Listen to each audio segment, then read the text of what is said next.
இனிமே நமக்குள்ள பாசம் பந்தம் காதல் இதுக்கெல்லாம் இடமே கிடையாது. நமக்குள்ள உறவுங்கிற வார்த்தைக்கு அர்த்தம் இல்லை. என்னையில இருந்து நீங்களும் நானும் எப்பவுமே விரோதிக்க மட்டும்தான். இனிமே நீங்களும் நானும் ஒன்னா வாழவே முடியாது. சீமா, தயவு செஞ்சு என்ன நம்பு சீமா. இதுவரைக்கும் நடந்த எதையும் நான் வேணும்னு செய்யல. என்கிட்ட நீங்க செஞ்ச தப்புக்கான விளக்கத்தை சொல்றதுல என்ன ஒரு பிரயோஜனமும் இல்ல. ஏன்னா இன்னைக்கு நீங்க செஞ்ச தப்புக்கு நான் மட்டும் இல்ல பிரேம், அந்த தாய் கூட உங்களை மன்னிக்க மாட்டாங்க.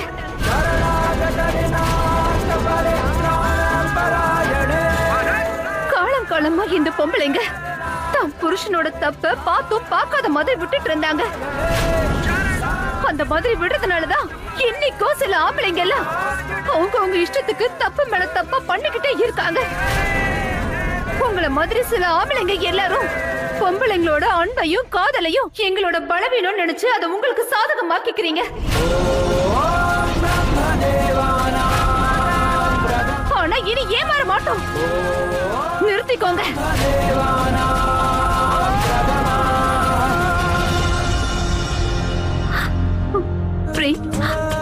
ஒருவேளை இந்த உறவு உங்களை பொறுத்த வரைக்கும் ஒரு காகிதத்தோட துண்டா இருந்திருக்கலாம்.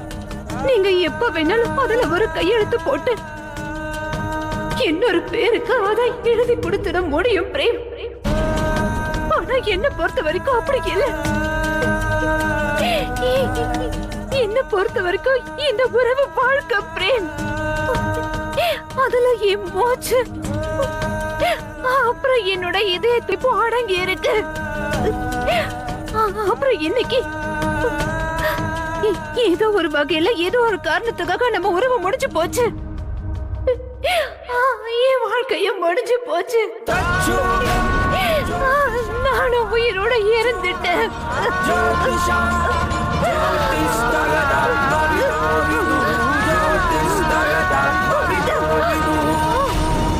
அந்நியர்கள் நமக்கு பண்ற துரோகத்தை கூட நம்ம எப்படியாவது தாங்கிக்கலாம். ஆனா உண்மையான உறவுகள் துரோகம் பண்ணும்போது அதை தாங்கிக்கவே முடியாது பிரேம். அது ஏன் உங்களுக்கு புரியாம போச்சு?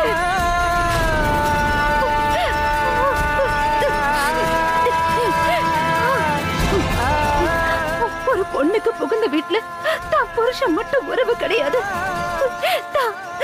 தான் புருஷனுக்கு சொந்தமானவங்க தனக்கும் சொந்தமானவங்க நினைச்சு வாழறான். அந்த மாதிரிதான் நானும் பெரியத்த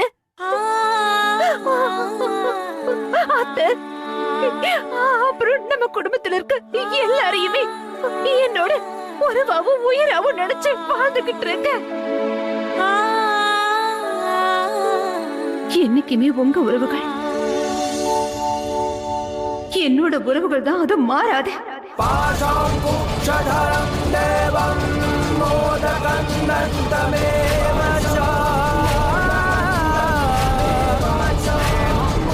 அதுக்காக நான் மன்னிச்சுட்டேன் நினைக்காதீங்க. அது என்னைக்குமே நடக்காது பிரேம், நடக்காது. இனிமே நான் உங்களை என்னைக்குமே ஒரு எதிரிய பாக்குற மாதிரி தான் பாப்பேன், அப்படிதான் நடந்துப்பேன். ஏன்னா நீங்க இனிமே எனக்கு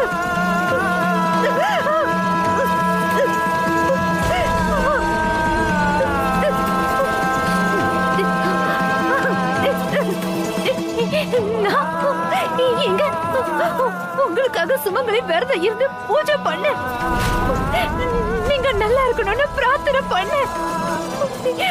ஆனா நீங்க என்ன சூதாட்டத்துல பணைய வச்சு எழுந்திருக்கீங்க. என்னைக்கு நான் என்னோட காதலையும் வாழ்க்கையையும் உங்ககிட்ட ஒப்படைச்சேனோ அதே நாள் அன்னைக்கு என்ன இன்னொருத்தர்கிட்ட ஒப்படைச்சிட்டீங்க. எப்படி உங்களால அதை செய்ய முடிஞ்சது?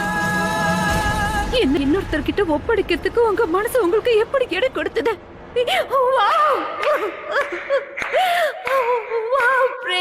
கல்யாண நாள் அன்னைக்கு எனக்கு அற்புதமான பரிசு கொடுத்துட்டீங்க.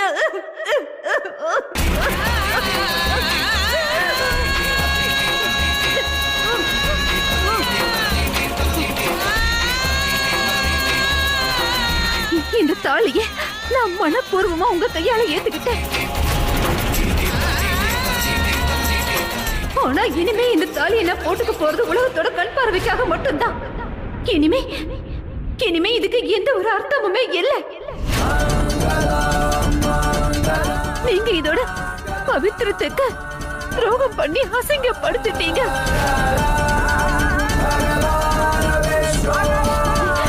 ஒரு பொண்ணுக்கு கழுத்துல தாலி ஏறிடுச்சுன்னா அவ வாழ்க்கையில எல்லாத்தையும் சாதிச்சுட்டான்னு தலையில வந்து நிப்பா. அதே தாலியால இன்னைக்கு என்ன தலை கொடி வச்சுட்டீங்க. இப்ப இந்த தாலியை சுமக்கிறதுக்கு எனக்கு அசிங்கமா இருக்கு. இதுக்கு முன்னாடி என்னோட தாலி என்ன கௌரவப்படுத்திட்டு இருந்தது. ஆனா இன்னைக்கு அதே தாலி என்னோட கழுத்துக்கு தூக்கு கயிறா மாறிடுச்சு. இந்த தாலியை எப்பவுமே நான் கழட்ட மாட்டேன். இந்த தாலி என் கழுத்துல இருக்கிறதால என் உயிரே போனாலும் பரவாயில்ல.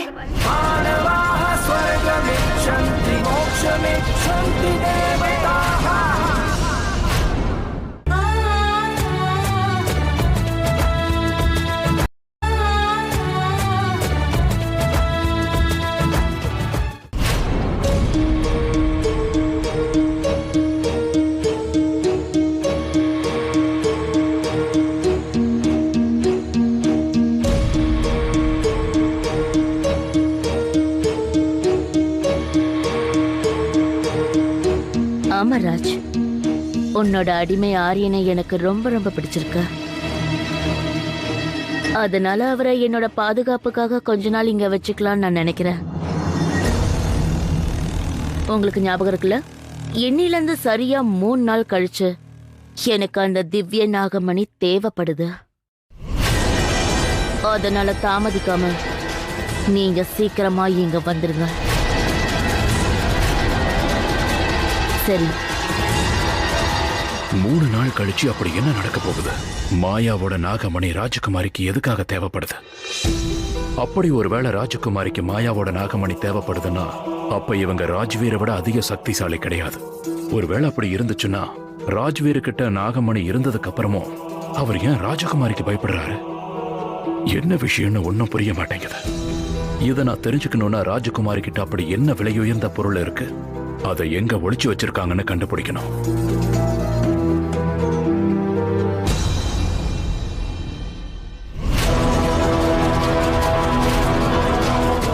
நீங்க இந்த நேரத்துல இங்க என்ன பண்ணிக்கிட்டு இருக்கீங்க? சும்மாதான் இங்க வந்தேன். இந்த மாதிரி பழைய பங்களாவுல காரணம் இல்லாம முட்டாள் மனுஷங்க மாதிரி சுத்திக்கிட்டு இருக்க கூடாது.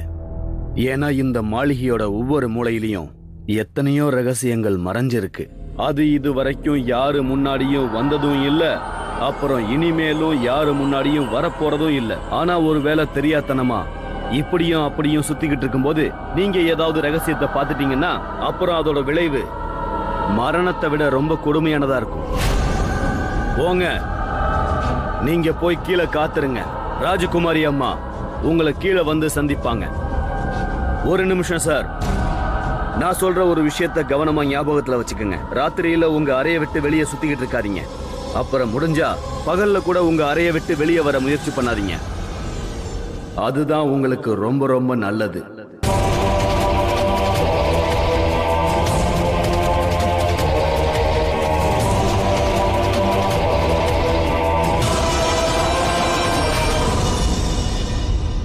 ராஜ்வீர், இன்னைக்கு நீ பண்ண காரியத்தால என் மனசுக்கு நிறைய சந்தோஷம் கிடைச்சிருக்கு. அதனால எனக்கு ரொம்ப நிம்மதியா இருக்கு. நிஜமா சொல்றேன், இன்னைக்குதான் உங்க அப்பா உண்மையிலேயே சந்தோஷப்பட்டிருப்பாரு. பரத்வாஜ் குடும்பத்தோட இந்த நிலைமைய பார்த்து அவருடைய ஆத்மாவுக்கு சாந்தி கிடைச்சிருக்கும். இது வெறும் ட்ரைலர் தாமா. உண்மையான படம் இன்னைக்கு ராத்திரி 12 மணிக்கு தான். சீமா தன்னோட குடும்பம் தன் புருஷனோட மானத்தை காப்பாத்த அவன் நம்ம கிட்ட வருவா. ராஜ்வீர்,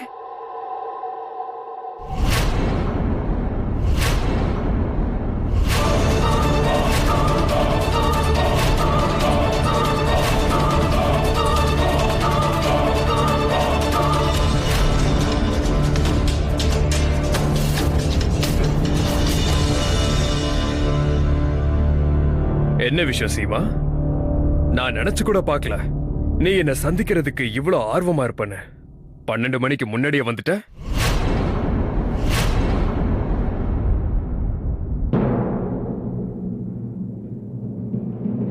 சொன்ன மாதிரி நம்மளோட சந்திப்பு 12 மணிக்கு நடக்கும். ஆனா அதுக்கு முன்னாடி வேறொரு விஷயம் நடக்க போகுது. வேற என்ன ஆரம்பமாக போகுது? அத நாங்களும் தெரிஞ்சுக்கிறோம். ஏன் இவ்வளவு அவசரப்படுறீங்க சின்னத்தை? தெரியதானே போகுது. இன்னைக்கு ராத்திரி சரியா 11:55க்கு நான் உங்களுக்காக ஹால்ல வெயிட் பண்ணிட்டு இருப்பேன். கண்டிப்பா வந்துருங்க.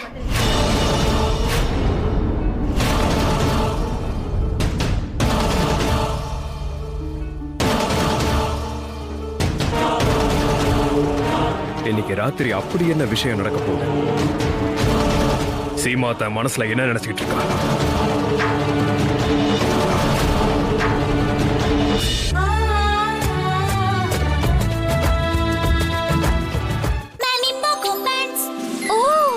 டைப்பர் ஹெவி ஆயிடுச்சு. இப்பல இருந்து போட்டுக்க எக்ஸ்ட்ரா அப்சார்ப். ஹெவி ஆகிறதும் லீக்கேஜோட கவலை.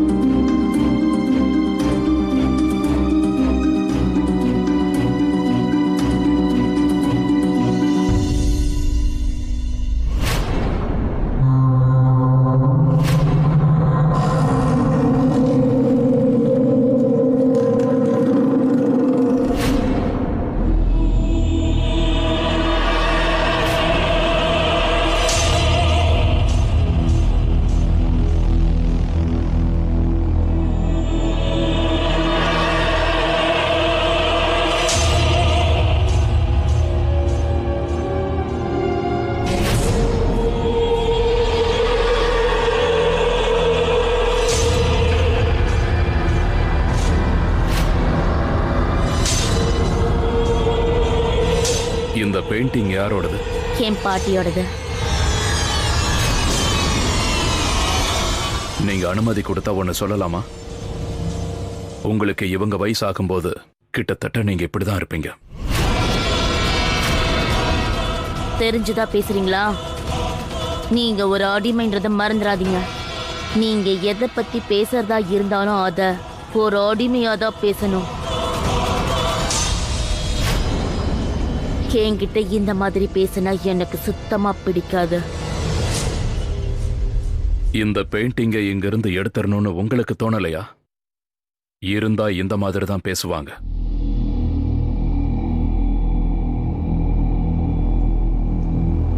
இந்த பெயிண்டிங் இங்க இருக்க வேண்டியது ரொம்ப அவசியம். இதுக்கு பின்னாடி எத்தனையோ கதைகள் இருக்கா. அதை யாராலையும் அவ்வளவு சீக்கிரத்துல நம்ப முடியாதா?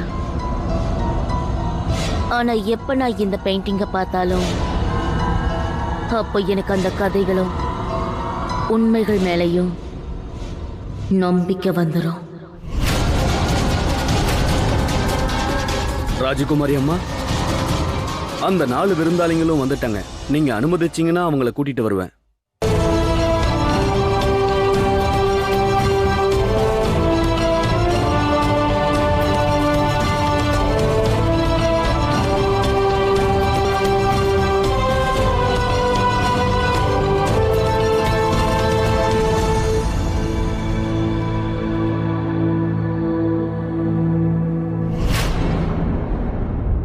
இன்னைக்கு வந்திருக்கிறவங்கல்ல முதல் விருந்தாளி வாங்க.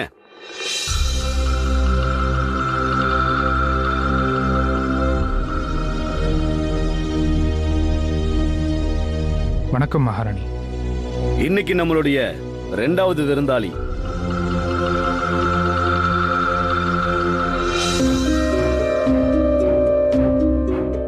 வணக்கம் மகாராணி. 3வது விருந்தாளி வாங்க.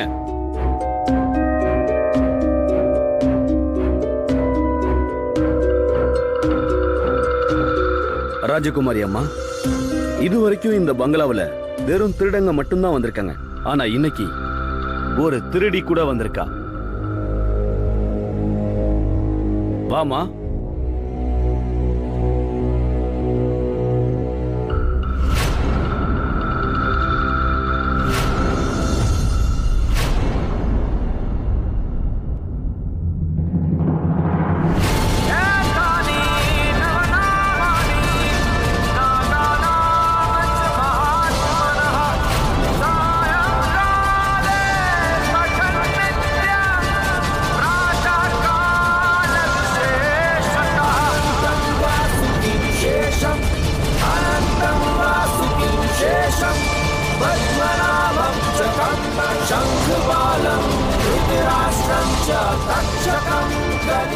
இன்னைக்கு யார் இந்த இடத்துக்கு வரணுமோ அங்க நானே வந்துட்டேன்.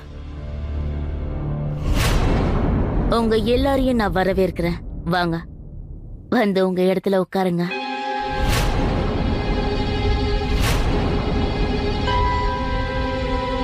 நிச்சயம் உங்க எல்லாருக்கும் இது தெரிஞ்சிருக்கும், எதுக்காக நான் உங்களை இங்க கூப்பிட்டிருக்கேன்னு. என்னோட விலை மதிக்க முடியாத ஒரு பொருளை நீங்க எல்லாம் திருடுறதுக்காக இங்க வந்திருக்கீங்க. இதுல ஒரு பந்தயம் இருக்கு. என்ன பந்தயம்? அது என்னன்னா, இத திருடும் போதோ இல்ல அத திருடினதுக்கு அப்புறம் பிடிபட்டாலோ அந்த திருடனுக்கு மரணம் தான் பரிசா கிடைக்கும்.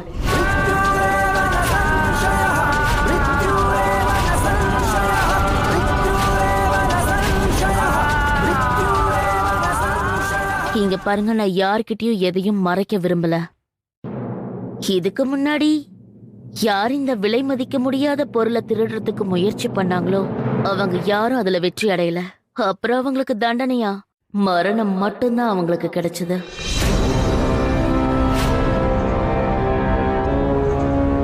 அப்புறம் அவங்க எல்லாரும் உங்கள மாதிரியே தான் ரொம்ப புத்திசாலியும் பிரபலமான திருடங்க கூட. சரி, இப்போ கடைசியாகவும் ரொம்ப முக்கியமான விஷயமும் இதுதான். அது என்னன்னா, உங்கள யார் இந்த பந்தயத்துல வெற்றி அடையலையோ அவங்க தன்னோட உயிரை தானாவே எடுத்துக்கணும்.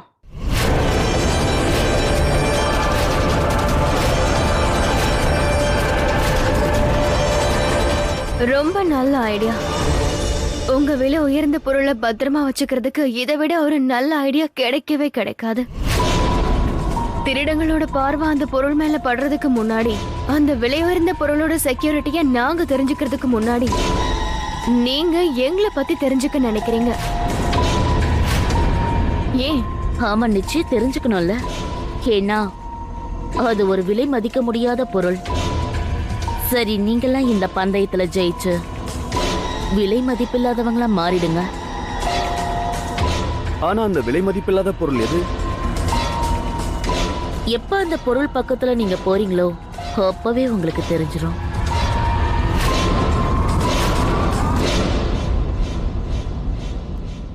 ராஜகுமாரி, சேவகன், நீங்க இவங்க எல்லாரையும் அவங்களோட அறைக்கு கூட்டிட்டு போங்க. சரிங்கம்மா. எல்லாரும் வாங்க வாங்க.